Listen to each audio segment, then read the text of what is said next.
شروع اللہ کے نام سے جو سب پر مہربان ہے، بہت مہربان ہے۔ الف لام میم۔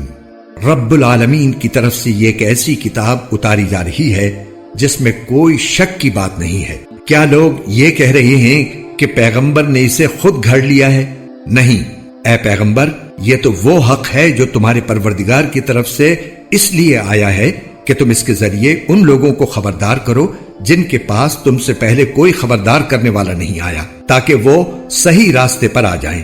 اللہ وہ ہے جس نے آسمانوں اور زمین کو اور ان کے درمیان ساری چیزوں کو 6 دن میں پیدا کیا، پھر اس نے عرش پر استوا فرمایا۔ اس کے سوا نہ تمہارا کوئی رکھوالا ہے نہ کوئی سفارشی ہے۔ کیا پھر بھی تم کسی نصیحت پر دھیان نہیں دیتے؟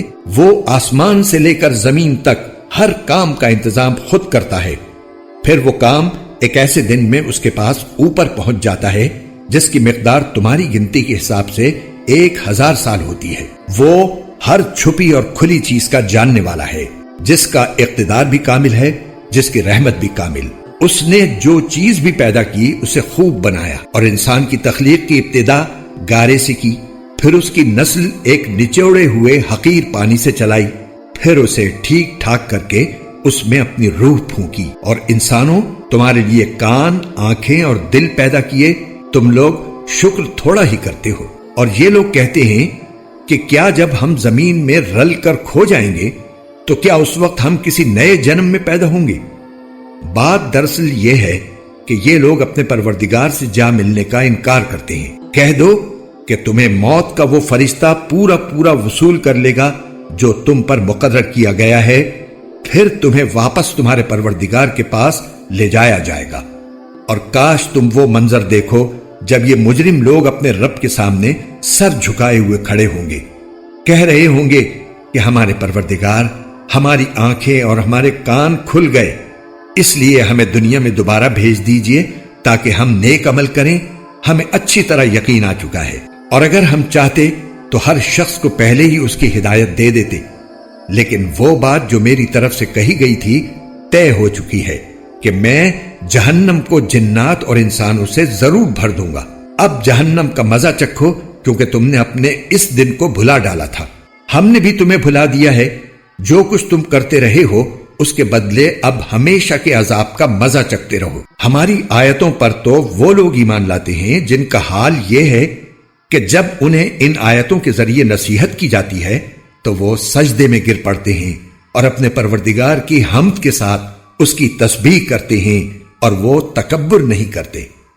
آیت سجدہ۔ ان کے پہلو رات کے وقت اپنے بستروں سے جدا ہوتے ہیں، وہ اپنے پروردگار کو ڈر اور امید کے ملے جذبات کے ساتھ پکار رہے ہوتے ہیں، اور ہم نے ان کو جو رزق دیا ہے وہ اس میں سے نیکی کے کاموں میں خرچ کرتے ہیں۔ چنانچہ کسی متنفس کو کچھ پتہ نہیں ہے کہ ایسے لوگوں کے لیے آنکھوں کی ٹھنڈک کا کیا سامان ان کے اعمال کے بدلے میں چھپا کر رکھا گیا ہے۔ بھلا بتاؤ کہ جو شخص مومن ہو کیا وہ اس شخص کے برابر ہو جائے جو فاسق ہے؟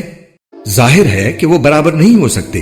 چنانچہ جو لوگ ایمان لائے ہیں اور انہوں نے نیک عمل کیے ہیں، ان کے لیے مستقل قیام کے باغات ہیں جو ان کو پہلی مہمانی ہی کے طور پر دے دیے جائیں گے ان اعمال کے صلے میں جو وہ کیا کرتے تھے۔ رہے وہ لوگ جنہوں نے نافرمانی کی ہے تو ان کے مستقل قیام کی جگہ جہنم ہے۔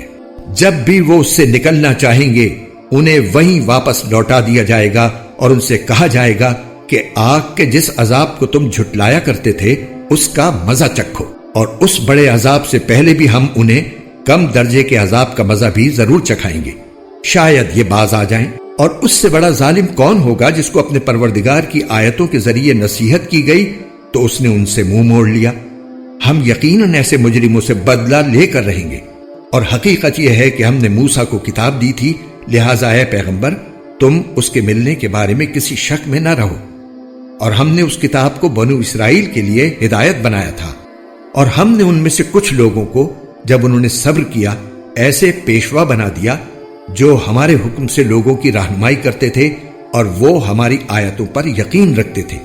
یقیناً تمہارا پروردگار ہی قیامت کے دن ان کے درمیان ان باتوں کا فیصلہ کرے گا جن میں وہ اختلاف کیا کرتے تھے۔ اور کیا ان کافروں کو اس بات سے کوئی ہدایت نہیں ملی کہ ان سے پہلے کتنی قوموں کو ہم ہلاک کر چکے ہیں جن کے گھروں میں یہ خود چلتے پھرتے ہیں۔ یقیناً اس میں ان لوگوں کے لیے بڑی نشانیاں ہیں۔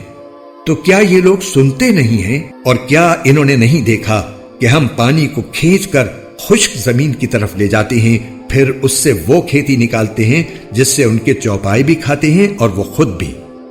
تو کیا انہیں کچھ سجائی نہیں دیتا؟ اور وہ یہ کہتے ہیں کہ اگر تم سچے ہو تو یہ فیصلہ کب ہوگا؟ کہہ دو کہ جس دن فیصلہ ہوگا اس دن کافروں کو ان کا ایمان لانا کچھ فائدہ نہیں دے گا اور نہ انہیں کوئی مہلت دی جائے گی۔